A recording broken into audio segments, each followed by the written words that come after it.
¿qué tal? ¿Listos? Hoy vamos a hacer un viaje increíble por la historia de las matemáticas, una verdadera aventura humana. A ver, para empezar, hay que preguntarse, ¿de dónde sale todo esto? Pues la historia de las mates, en realidad, nace de una necesidad superhumana, la de entender el mundo y de poder medirlo, claro.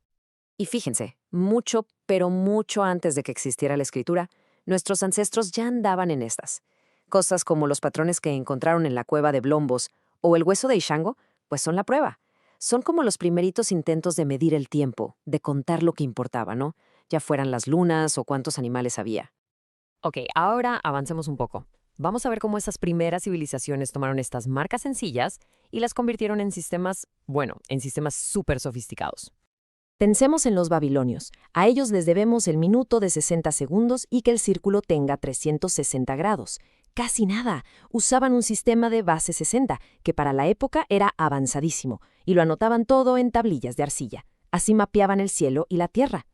Y mientras eso pasaba en Babilonia, ¿qué onda con Egipto? Bueno, ahí las matemáticas eran súper prácticas. Sus papiros eran literal manuales para resolver broncas del día a día.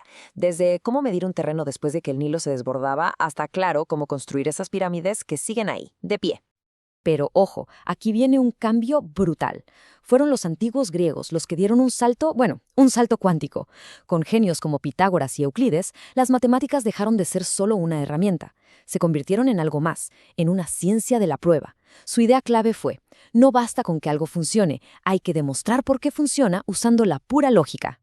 Ahora, lo más interesante es que todo este conocimiento no se quedó encerrado en un solo lugar, ¿eh? Para nada. Se empezó a convertir en una especie de diálogo, un diálogo a nivel mundial.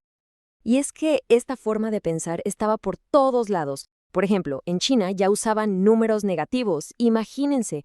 Mientras tanto, en América, los mayas, por su cuenta, desarrollaron el concepto del cero. Y ni hablar de los incas, que con esos nudos, llamados quipus, llevaban unas cuentas y unos registros súper complejos.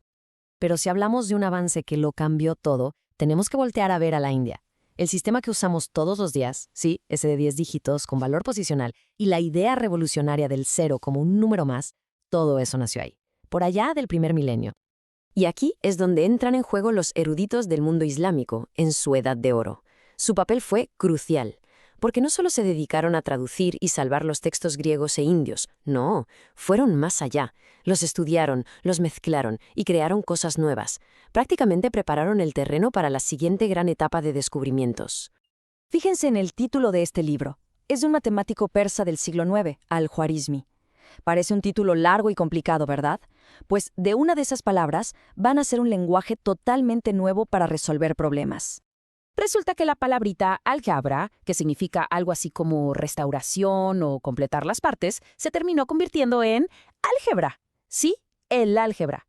El trabajo de Al-Khwarizmi fue tan importante porque fue el primero que organizó, que sistematizó el método para resolver ecuaciones. Básicamente le dio forma a una de las ramas más importantes de las matemáticas. Y bueno, con todo esto en la maleta, ahora sí, viajemos a Europa. Porque ahí, la mezcla de todas estas ideas iba a provocar una verdadera explosión de avances matemáticos. Algo nunca antes visto. Durante el Renacimiento, las matemáticas como que encontraron su propio idioma. Por un lado, un tal François Viet empezó a usar letras para las variables, y con eso liberó a las mates de tener que explicar todo con palabras. Al mismo tiempo, unos matemáticos italianos lograban resolver ecuaciones que todo el mundo creía imposibles. Y así, el álgebra se separó de la geometría y se convirtió en una herramienta superpoderosa y abstracta por sí misma. Ok, el siguiente gran salto fue la invención del cálculo, allá en el siglo XVII. Y lo curioso es que lo desarrollaron dos genios al mismo tiempo, pero por separado, Isaac Newton y Gottfried Leibniz. Y esto fue una revolución porque, por primera vez, teníamos una herramienta matemática para describir un mundo que no está quieto, un mundo que se mueve y cambia todo el tiempo. Esto cambió las reglas del juego por completo. A ver, antes del cálculo las matemáticas eran para cosas quietas, ¿no? Preguntas como ¿cuál es el área de esto? ¿Qué volumen tiene aquello? Pero con el cálculo, ¡boom! Las preguntas se volvieron dinámicas. ¿Qué tan rápido cambia algo? ¿A qué velocidad se mueve? Pasamos de describir cómo son las cosas a describir cómo cambian. Los siglos que siguieron fueron una locura de rigor y abstracción. En el siglo XVIII, Leonhard Euler se metió en casi todos los campos y le dio forma al concepto de función. Después, en el 19, llegó el príncipe de las matemáticas, Carl Friedrich Gauss, que no solo subió el nivel de rigor, sino que descubrió geometrías totalmente nuevas. Y para cerrar ese siglo, se pusieron a revisar los cimientos de todo, y de ahí nació la matemática abstracta moderna. Y bueno, todo este camino nos trae hasta hoy, a la era moderna. Ahora las matemáticas son un campo gigantesco, súper profesional y sobre todo colaborativo. El siglo XX fue de verdad una explosión.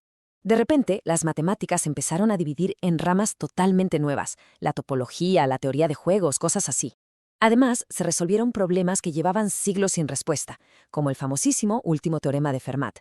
Y claro, la pieza clave, la unión con las computadoras. Eso nos dio el poder para atacar problemas complejísimos y abrió la puerta a cosas como la ciencia de datos.